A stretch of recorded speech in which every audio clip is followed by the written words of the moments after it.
la déclaration de la coalition pour l'alternance pacifique en Côte d'Ivoire suite à la publication de la liste des candidats aux élections du 25 octobre 2025. Depuis sa sortie officielle, le 10 mars 2025, la CAPCI a entrepris plusieurs démarches, dont des courriers au chef de l'État, une demande d'audience au ministre de l'Intérieur et des tournées de sensibilisation afin de demander l'ouverture d'un dialogue politique avec le gouvernement et surtout entre le gouvernement, les partis politiques de l'opposition, les organisations de la société civile,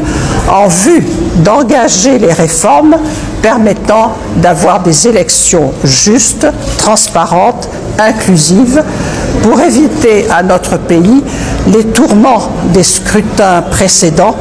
dont le dernier, celui de 2020, a fait officiellement, vous le savez très bien, plus de 80 victimes. Malheureusement, le gouvernement de la Côte d'Ivoire a choisi d'ignorer nos différents appels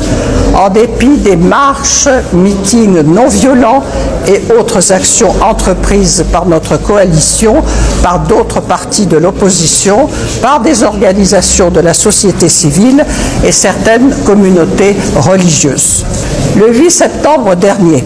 la CAPCI a suivi avec indignation la décision du Conseil constitutionnel d'exclure du processus électoral en cours des candidats majeurs de l'opposition,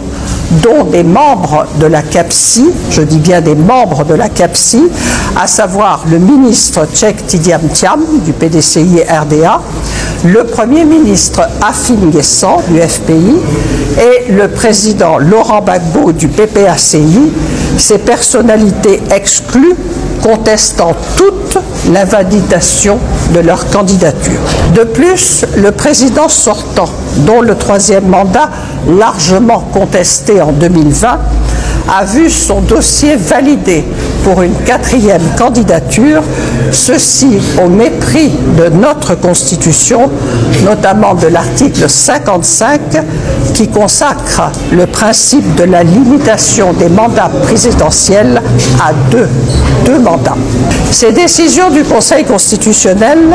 et le refus du dialogue politique, loin de renforcer notre démocratie, portent gravement atteinte au droit de chaque citoyen de choisir librement ses dirigeants. Elles soulèvent aussi un doute légitime sur la transparence du scrutin du 25 octobre prochain.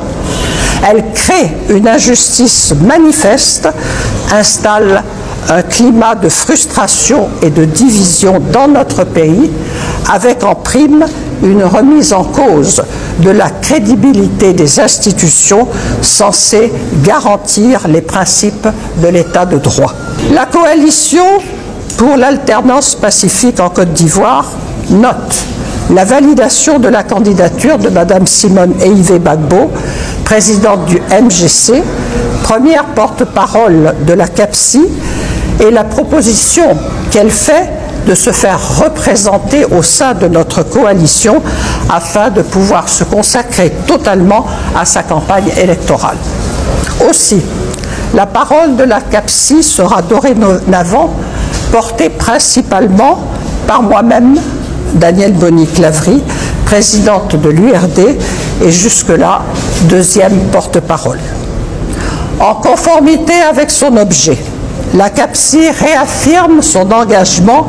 à organiser l'unité d'action des partis politiques de l'opposition